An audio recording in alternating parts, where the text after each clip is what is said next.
Friends, મારા કિચનમાં તમારું સ્વાગત છે। આજે હું બનાવીશ ખૂબ જ ટેસ્ટી અને હેલ્ધી નાસ્તો જે બાળકોને ખૂબ જ પસંદ આવવાનો છે। તો ચાલો બનાવવાનું શરૂ કરીએ।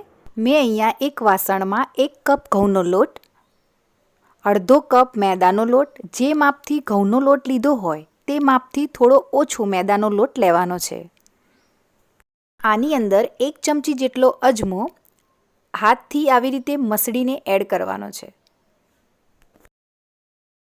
અનુસાર મીઠું અને 1 ચમચા જેટલું તેલ એડ કરી લઈશું। આને હાથથી સારી રીતે મિક્સ કરી લઈશું। તમે આમાં એકલો મેદો કે એકલો ઘઉંનો લોટ પણ લઈ શકો। હવે આની અંદર થોડું થોડું પાણી એડ કરીને મિક્સ કરી લઈશું અને લોટ બાંધી લઈશું।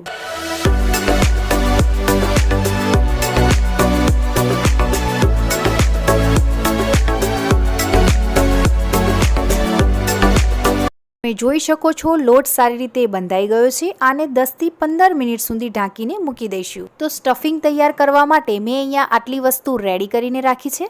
1 ઝીણું સમારેલું કેપ્સિકમ, 2 તીખા ઝીણા સમારેલા મરચાં। જો બાળકો તીખું ખાતા ના હોય તો તમે મરચાંને સ્કીપ પણ કરી શકો। 1 ઝીણું સમારેલું ટામેટું, 2 ઝીણી સમારેલી ડુંગળી, ઝીણા સમારેલા ધાણા, અડધું લીંબુ, 1 ચમચીથી પણ ઓછો ગરમ મસાલો, અડધી ચમચી પાઉંભાજી મસાલો, 5 જેટલા બાફેલા બટાકા આ રીતે મેશ કરીને લેવાના છે। તો ચાલો આપણે સ્ટફિંગ તૈયાર કરી લઈએ। તો મેં અહીંયા એક કડાઈમાં 2 ટેબલસ્પૂન જેટલું તેલ લીધું છે। તેલને ગરમ થવા દઈશું। ગેસની ફ્લેમ સ્લો રાખીશું। તો તેલ ગરમ થઈ ગયું છે। હવે આની અંદર 1 ચમચી રાઈ,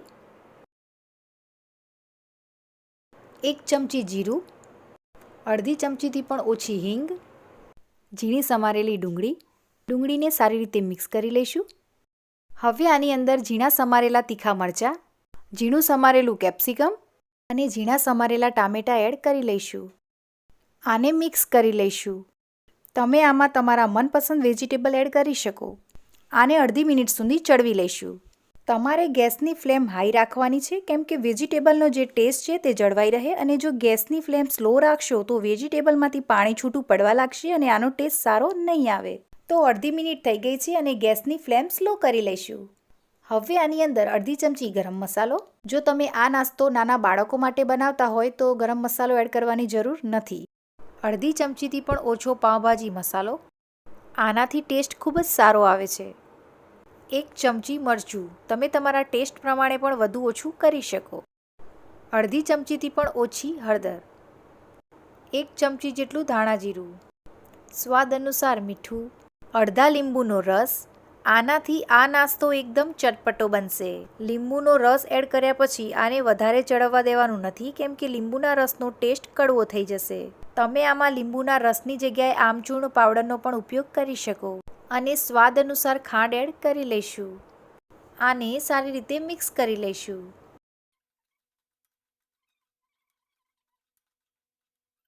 હવે આની અંદર મેશ કરેલા બાફેલા બટાકા એડ કરી લઈશું। આને સારી રીતે મિક્સ કરી લઈશું અને ગેસની ફ્લેમ બંધ કરી દઈશું।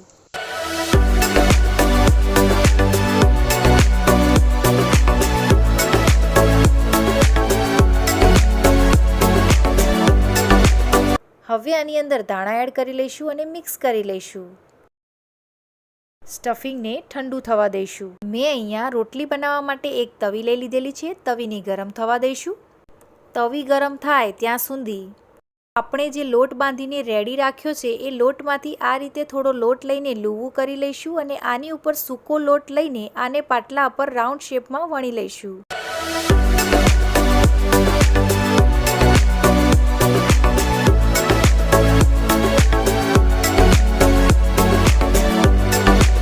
તમારે આ રીતે રોટલી વણવાની છે, બહુ જાડી પણ નહીં અને બહુ પાતળી પણ નહીં।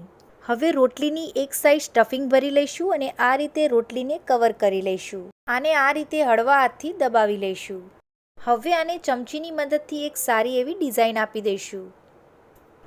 આનાથી રોટલી સારી રીતે જોઈન્ટ થઈ જશે અને આપણું સ્ટફિંગ જે છે એ બહાર નહીં નીકળી જાય।